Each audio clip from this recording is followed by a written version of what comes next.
ನೇರಳೆ ಹಣ್ಣು ದೇಹಕ್ಕೆ ತುಂಬಾ ಸಹಕಾರಿ. ನೇರಳೆ ಹಣ್ಣು ತಿಂದ ನಂತರ ಅಪ್ಪಿತಪ್ಪಿ ಈ ಆಹಾರಗಳನ್ನು ತಿನ್ನಬೇಡಿ. ನೇರಳೆ ಹಣ್ಣುಗಳನ್ನು ತಿನ್ನೋದ್ರಿಂದ ಅನೇಕ ಪ್ರಯೋಜನಗಳಿವೆ. ಅದರಲ್ಲೂ ವಿಶೇಷವಾಗಿ ಮಧುಮೇಹಿಗಳಿಗೆ ಅವರ ರಕ್ತದಲ್ಲಿನ ಸಕ್ಕರೆ ಪ್ರಮಾಣವನ್ನು ನಿಯಂತ್ರಣ ಮಾಡುತ್ತದೆ. ಹಾಗೆ ಜೀರ್ಣಕ್ರಿಯೆಗೆ ತುಂಬ ಸಹಕಾರಿ. ದೇಹದ ತೂಕ ಮಟ್ಟವನ್ನು ಕಡಿಮೆ ಮಾಡೋದರಲ್ಲಿ ಎತ್ತಿದ ಕೈ. ನೇರಳೆ ಹಣ್ಣುಗಳನ್ನು ತಿನ್ನೋದು ದೇಹಕ್ಕೆ ತುಂಬ ಉತ್ತಮ. ಆದರೆ ಸರಿಯಾದ ರೀತಿಯಲ್ಲಿ ಸೇವನೆ ಮಾಡೋದು ಉತ್ತಮ. ಯಾಕಂದರೆ ನೇರಳೆ ಹಣ್ಣು ತಿನ್ನೋ ಸಮಯದಲ್ಲಿ ಕೆಲವೊಂದು ಆಹಾರಗಳನ್ನು ಸೇವನೆ ಮಾಡಬಾರ್ದು.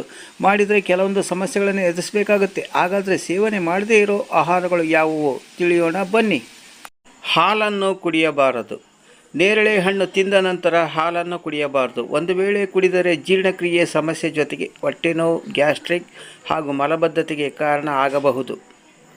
ಅರಿಶಿನ ಸೇವಿಸಬಾರದು.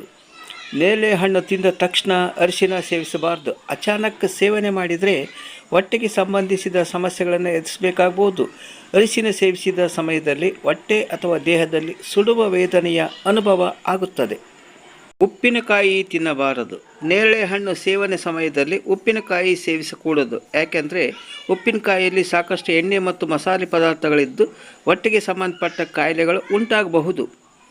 ಧನ್ಯವಾದಗಳು. ಈ ವಿಡಿಯೋ ಇಷ್ಟವಾಗಿದ್ದರೆ ಒಂದು ಲೈಕ್ ಕೊಡಿ. ಹಾಗೆಯೇ ನಮ್ಮ ಚಾನಲನ್ನು ಸಬ್ಸ್ಕ್ರೈಬ್ ಮಾಡಲು ಮರೆಯದಿರಿ. ಮತ್ತೊಮ್ಮೆ ಭೇಟಿಯಾಗೋಣ.